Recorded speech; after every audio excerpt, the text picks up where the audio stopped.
I refused to pay $18,000 for my sister's wedding.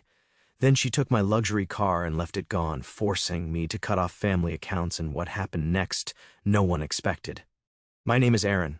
I'm 30, the older brother, the family problem solver who knows where the spare keys are and which bill is due on the 15th versus the 28th. I work in operations at a mid-sized logistics company.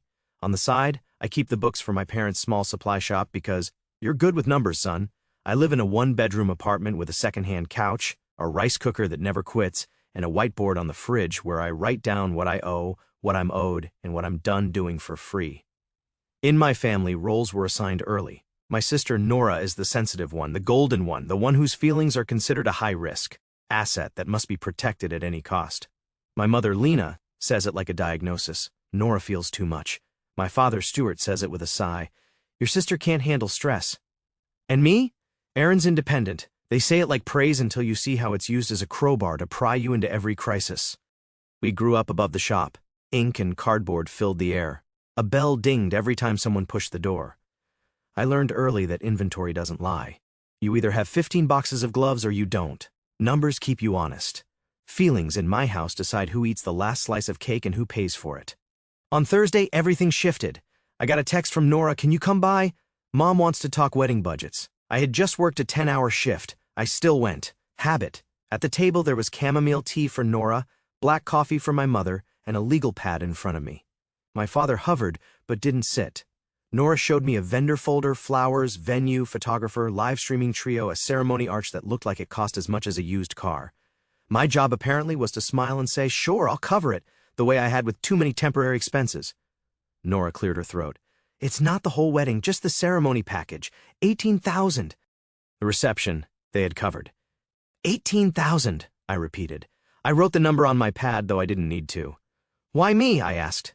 "Because you're doing well," Mom said. "You have savings, and your sister has had a hard year. We want it to be special. I'll give you a gift," I said. "I'm not paying the package." Nora blinked fast, then slower. She looked at Mom. Mom looked at Dad. Dad looked at the floor. Nora said, "So, you're saying no?" "I'm saying no," I confirmed. She smiled like it hurt. "Okay." We ate in a silence that didn't crack. I took my plate to the sink, told them I had to get up early, and left. Down on the street, I reached my car, my one expensive thing, a 6-year-old luxury sedan I bought used after 5 years of saving and 3 years of walking. The back left tire had a smear of mud that wasn't there that morning. The door handle was sticky with something sweet. I wiped it off with a napkin from the glove box and thought nothing of it.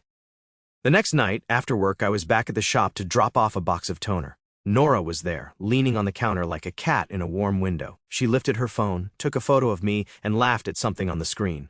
"Hey," I said. "Hey," she echoed. She twirled Dad's key ring around her finger. "Oh, speaking of keys, funny story." "What story?" I asked. "I took your car at lunch," she said. "I needed to pick up favors at the mall, and the van smelled like bleach. Your car smells like cedar.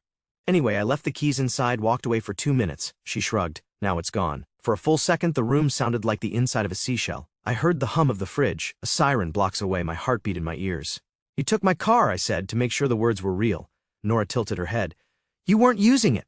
Mom appeared in the doorway, wineglass in hand. "Aaron, don't be dramatic. You're not poor. You can buy another."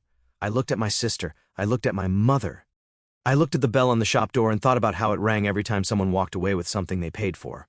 "Okay," I said. The word felt like a coin. I put it down, noted. I didn't raise my voice. I didn't run to the mall. I didn't call the police in front of them. I stood there, nodded, and stacked a fresh ream of paper on the counter. The trigger had been pulled. I just didn't react the way they expected. This didn't start with the car. It started when we were 6 and 8. If Nora got a B+, we went for ice cream. If I got an A, Dad asked, "Couldn't it be an Apples?" If Nora forgot her lunch, the whole shop shut down so Mom could drive it to school. If I forgot mine, Mom said, "Use your brain. Borrow $1 from the office jar. Rolls sink into you like ink." At 13, I got my first job sweeping the shop floor for $5 an hour. At 14, I learned to reconcile the till because you're good with numbers, son. At 15, I learned that good with numbers meant, please donate your time. I adjusted inventory, stayed late, helped Dad write polite emails to suppliers he owed, made lists, made budgets, made magic out of thin margins. When Nora turned 16, she got a used convertible for confidence. The plate frame said, "Princess. I got a congratulations, you're legal to work nights now" speech. When she dented the car backing into a sign, Mom cried and said, "This is why she's so sensitive. The world is hard on her." When I cracked a phone screen, Mom said, "You'll replace it with your own money." I did. College was the same script with bigger numbers. I worked in the campus mailroom, then at a copy center, then as a night dispatcher. I kept the shop's books remotely for Dad, setting up a cloud account he called Witchcraft. Meanwhile, Nora changed majors 3 times. Each change came with fees. Mom called them investments in your sister's happiness. I loaned money once, then twice. Then what I loaned became gifts because in our house the sensitive one doesn't owe. She deserves. After graduation, I moved back to the city and took the operations job. 46 hours a week on paper, 60 in practice. It paid well enough to rent a decent place and save. The shop kept struggling. Margins were thin. Dad refused to modernize. He still wrote checks by hand. Mom still negotiated by touching your arm and saying, "You know, we've been loyal for years." "Suppliers finally stopped taking touch as currency help your father," Mom would say, and I did. I migrated them to accounting software, set up automatic backups, and made a simple dashboard. Payables, receivables, taxes due. The numbers did not care that we were family. The numbers said, pay or pay penalties. I can mark out my 20s, by bills and birthdays. I paid the shop's late fee on a sales tax return once, $312. I paid for a pallet of nitrile gloves when Dad's card declined, $1,180. I paid Nora's last-minute rent. Just for this month, you're the only person I can trust. $950. I repaired my car's alternator and drove her to an interview at a boutique gym 40 minutes away because her confidence car had vibes. I never saw the $950 again. I did see her Instagram post from a rooftop the next week manifesting abundance. When Nora met Zach, a bartender with a good jawline and a flexible relationship with employment, she told me first. "He understands me," she said. "He says I deserve a soft life." I nodded. Everyone deserves a soft life. Someone just has to do the hard math to make it possible. The wedding planning started casual, a Pinterest board, a someday. Then my parents took it as a cure for everything. "This will give Nora focus," Mom said. "This will show her things can go right." The budget part landed on me. Of course it did. At the first planning dinner I tried to be neutral. "What can you afford without help?" I asked. Nora looked at Zach. He looked at his glass. Mom said, "Don't be so corporate. This is about love." Dad said, "What's the harm in a little help from family?" I said, "The harm is you'll make a promise I'll be asked to keep." Everyone laughed. It wasn't a joke. I set a boundary. "I'll give you a gift," I said. "A generous one for my income. I'm not covering line items." "Line items," Mom said, like I'd used a slur. "Flowers, arch, quartet, whatever," I said. "Pick what matters and what you can pay for. I'm not underwriting a theme." Nora pouted. "It's one day with invoices." She texted me later that week with a link to a ceremony package that cost $18,000. "This one is perfect," she wrote. "It includes a live trio and a coordinator so I don't spiral." The marketing copy said, "Effortless elegance." The terms said, "Non-refundable deposit." I spent an hour staring at my budget spreadsheet, at my emergency fund, at the little green line that meant I could breathe if my transmission died. Then I wrote back, "No, I'm not paying this." She didn't respond for a day. When she did, it was short, "I'm disappointed in you." Mom followed with a call, "Your sister is crushed. You could finally do something big for her." "I've already done a lot of big somethings," I said. "You're independent," she said, like it was a free pass she could hand out. "You'll bounce back." "I'm independent," I said slowly, "which is why I choose what I do with my money." She went quiet. Then she said, "We'll talk at dinner." We talked. I said no. They stared at me like I'd broken a vase. The next day, Nora borrowed my car and then told me it was gone because she left the keys inside for 2 minutes. It was a violation, sure, but it was also a message. If you won't give when we ask, we'll take and then call it an accident. I drove the shop's van home that night. It smelled like bleach and cardboard.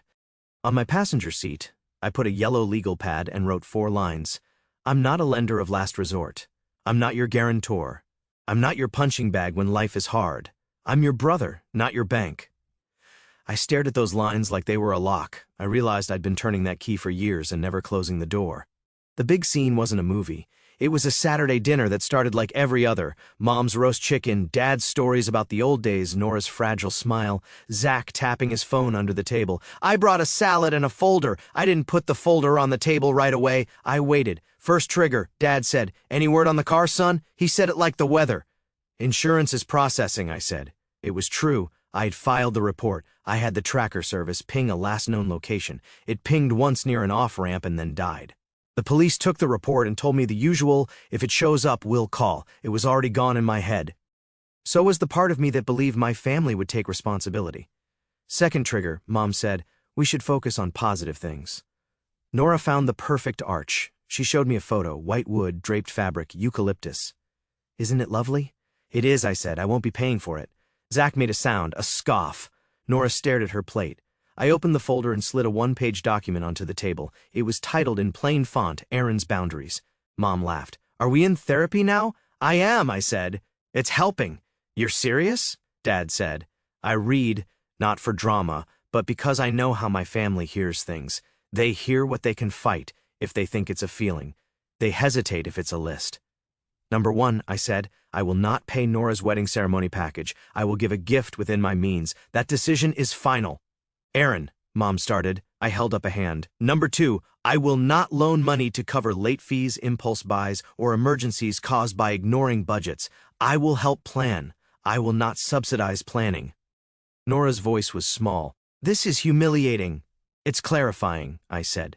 Number 3, I will not allow my property to be used without permission. That includes my car. If you take it again, I call the police from the table we're sitting at. Threats, Dad muttered. Boundaries, I said. Number 4, if I continue to do the shop's books, we formalize it. A contract paying, not we'll make it up to you, not you're independent. A rate. Mom's face went tight. Family doesn't charge family. Family doesn't steal cars, I said, my voice not rising. Number 5, when I say no, I mean no, not convince me, not call me names until I cave. No, Zach put down his phone. You know, he said, you've always been a little rigid, and you've always been a little unemployed, I said, before I could stop myself. He flinched. Nora glared. But the room went very, very quiet. Mom tried something else. You're hurting your sister, she said softly. She's sensitive. I nodded. She is. I'm not punishing her. I'm refusing to sacrifice myself to protect her from consequences. This isn't about revenge. This is about closure. I'm closing the account you've treated as bottomless. Dad shoved back his chair. You talk like a banker. I talk like a person who pays his own bills. He pointed at the folder. Tear it up. I won't, I said. But I will leave if this gets ugly. Mom stood. Leave then. I picked up the folder. I stood. Nora spoke quickly, panicked now. Aaron, wait. The car, I didn't think. I was mad you said no. I know, I said. That's the whole problem. You assume my no is a challenge, not a boundary. Can't you just help this once? Mom said. For the ceremony. After everything. After everything, I said, I'm finally helping myself. I walked to the door. Dad called after me. Where are you going? Home, I said, to sleep. Mom's parting shot came fast and familiar. You don't walk out on family. I turned the knob. I'm not walking out. I'm walking away from being used. I left. I didn't slam the door. I didn't drive because the van was blocked in. I walked 3 blocks to the bus stop, sat on a cold plastic bench, and felt my heartbeat settle like a weighted blanket. At home, I put my phone on the counter and made rice and eggs. I cleaned the pan. I set an alarm. Then, because I'm the one who built the shop's back end, I logged in and checked who had access to what, the family cards, the petty cash account, the vendor portals. I saw my sister's name in 2 places it didn't belong.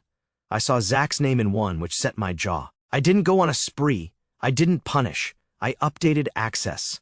I removed authorized users who didn't qualify. I reset the 2-factor authentication to my father's phone and mine. I documented everything. I created a new spreadsheet with dates, names, and the phrase for audit in the header. Then I closed the laptop, brushed my teeth, and slept like a person who had finally turned a key and locked a door. At 7:59 a.m., my sister received an unexpected message. I didn't see it, but I heard about it fast. It was a bank push notification. You have been removed as an authorized user from account ending 1278. Right behind it, another declined $6,000 at Garden and Grove events. Reason, card restricted. Then one more, from the venue, forwarded by Zach. Your payment did not go through. Your date will be released at noon if no alternative payment is received.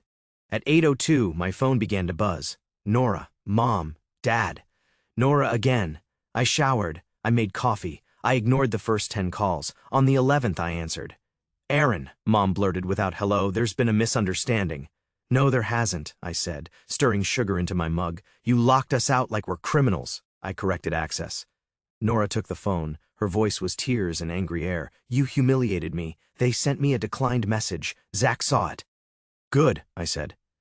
He should know the budget is real. You're trying to ruin my wedding. I'm trying not to finance a fantasy. She sucked in a breath. I was just kidding about the car. You took a thing that wasn't yours and it disappeared, I said. That's not a joke, it's a cause and an effect. Silence. Then Mom again. What do we do? The venue says we lose the date. You pay with money you have, I said. Or you pick a different package. Or you move the date. Or you have a backyard ceremony and a potluck that is still a wedding because two people stand up and choose each other. That's cruel. It's honest. Dad called separately. Son, you can't just... I can, I said calmly. I set it up. I've been doing this for you for years. Now we respect the structure, or you find someone else. What about the shop? Are you going to leave us in a lurch? No, I said. I'll do the books this quarter if we sign a contract. After that, you hire a bookkeeper or keep me at the rate we agree. A contract? He repeated, like it tasted bad. Yes. By noon, the calls slowed. By 3, I got a text from Zoe, the shop's part-time clerk. For your information, 2 guys came in asking for you. Police said they found a car matching your plate in a lot off Route 9, towed to impound. I called. It was mine. The ignition was punched, the stereo gone, the keys on the floor. The officer said, "You're lucky. They usually strip them." I thanked him. I went to the lot with the paperwork. The fee hurt. The side of my car, mine, hurt more. But under the ache was a weird piece. It wasn't a metaphor. It was metal. It was fixable or not. Either way, the numbers would tell me the truth. That evening, I turned my phone to silent and took a walk around the block in the cold. I counted steps. I counted breaths. I made a new whiteboard column titled after. The next day, Dad called again. His voice was smaller. We'll sign, he said, for the bookkeeping. Bring what we need. Tomorrow at 9, I said, at the shop. Your mother is upset. She'll live. And your sister? My gift stands, I said. The number I told you, cash or a check. Nothing with my name on a contract I'm not party to. He exhaled. Okay. When I hung up, I felt empty and full at once, an odd combination, like someone had wrung me out and I could finally dry. Nora texted at 10:14 p.m. We were just joking. Come back. Then, minutes later, please. I messed up. I stared at the screen. I typed, deleted, typed again. I landed on, I'll talk tomorrow. Noon, 30 minutes, coffee, neutral place. She sent a thumbs up. It wasn't an apology, it was close. At noon, she showed up in a sweater too thin for the weather. We sat by the window. She didn't do the baby voice. She didn't call herself sensitive. I hate you a little, she started, for making me look... I know, I said, but I also get it. She looked out the window. Zach said something nasty last night about how your money should circle back to me because blood. I heard it, and I thought, that's exactly what I say. It sounded ugly coming out of someone else's mouth. I let the silence do its job. I can't afford the $18,000, she said. I told Mom it was non-negotiable because she always makes non-negotiable come true. What can you afford, I asked. She ran numbers on her napkin. $5,000 if we cut the quartet and the arch and do silk flowers for photos. That's a ceremony, I said. She nodded. I hate you a little less. I can live with that. We sat a while longer. She finished her coffee. I did take your car to be petty, she said, voice thin. I wanted you to feel something. I didn't think. I thought it would scare you, and then you'd say fine. That's how it works with Mom.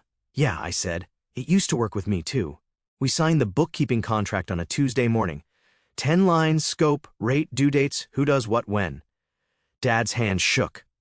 Mom hovered and said, This is silly, twice. I printed a copy for them and one for me. I didn't feel triumphant. I felt clean. The wedding changed shape, no string trio, no arch, a small backyard ceremony in Aunt May's yard, under a maple tree with solar lights, silk flowers that looked fine in photos, a Bluetooth speaker, and a playlist. Zach tried to make a speech about how family shows up, and Mom shot him a look that shut him down. That was new. My gift was an envelope with a note for chairs and appetizers. No IUs. Nora hugged me once quick. She didn't cry. Also new. The car took time. Insurance covered part. I paid the rest. I fixed what I could, accepted what I couldn't. Somewhere in there, I stopped seeing it as what Nora did and started seeing it as what I allowed when I didn't have a line. The difference matters. It keeps the venom out of your mouth. At Sunday dinner a month later, Mom put a slice of cake in front of me with my name on it, drawn in shaky chocolate. She cleared her throat. I used to say Nora is sensitive as an excuse, she said. I'm trying to stop saying it that way. Okay, I said. I didn't clap. I didn't make a speech about growth. I ate my cake. It tasted like butter and sugar, not like apology. That's how it should taste. Dad pulled me aside after. You saved the shop, he said softly. You deserve to be paid whenever you touch the books, even if one day you decide not to. He paused. I also shouldn't have asked about the ceremony like it was normal. It was normal for us, I said. Now it isn't. Nora texts less now. When she does, it's "Can I ask you something?" Not "I need you to fix." Sometimes I say yes. Sometimes I say no. Sometimes I send a link. Sometimes I realize I don't need to be in the conversation at all. I wrote a new list on my whiteboard. 6 lines, big letters. I won't fund emergencies that were budgets in disguise. I won't be guilted into gifts. I won't participate in jokes where I'm the punchline in the wallet. I will charge for my work. I will say no and let it hang in the air. I will love you without doing your homework. It looks simple. It isn't. It's a daily choice. Some days the old script scratches at the door. I hear she's sensitive and my hand twitches toward my card. Then I look at the whiteboard. Then I breathe. If there's a moral, it's not fancy. It's not burned into wood or stitched on a pillow. It's this: family is not a subscription you auto-renew with your boundaries turned off. Family is a relationship where love has a spine. My no is not a weapon. It's a doorstop that keeps me from being pushed into rooms I didn't agree to enter. This wasn't revenge, it was closure. I closed access that never should have been open. I closed the loop where my independence meant I had to cover for choices I didn't make. I closed the book on a math that never balanced. My name is Aaron. I'm still the brother who knows where the spare keys are. I just keep my own set in my pocket now. I'm still good with numbers. I'm better with limits. And if you ever want to know whether a boundary is working, check the ledger.